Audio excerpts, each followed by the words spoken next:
今仔日是3月29青年节，公司台基台青春咱的梦推出着咱的世代系列报道，连续3礼拜，要来讨论着这少年辈安怎来面对挑战。今仔日先带观众朋友来看到这大学，听这学生安怎面对着学习，还有思考选择。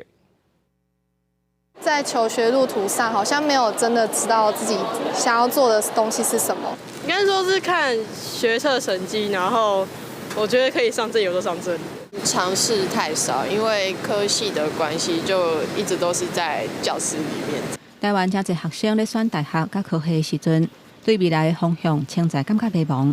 一直到去读大学，甚至是入去工课场了后，才开始伫咧试验当中，豆豆走出家己要行的路。一开始我选这间学校甲这个系的时阵，我根本就唔知这到底是啥物系。我刚刚看到语文学系，我家己选。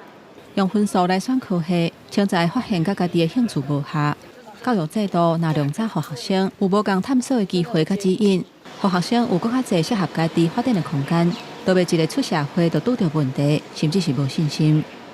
差不多70%的人哈，第一份的工作哈，是无法度做满1年的。2024年哈，咱的失业率哈，20到24岁失业率哈，大概有1.62%哈，可是咱全年龄的失业率哈，大概只有3.38%。就算是去读排头壳的大学，这学生嘛有同款的焦虑。但有小读阳明交通大学多媒体工程研究所2年啊，对伊来讲，就算是家己选择的科系，读家己要出业的时阵，最近却发现伊对学的物件渐渐失去热情，这嘛互伊真烦恼。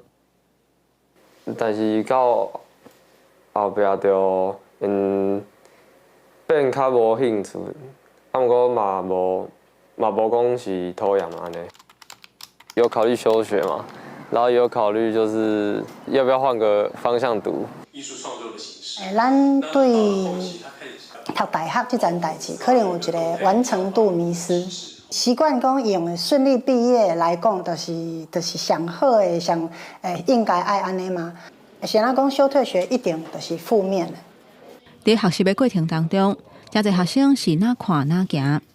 要安怎让少年人在探索的过程当中，有更较侪选择、试验甲修改的空间，是社会爱重视的教育问题。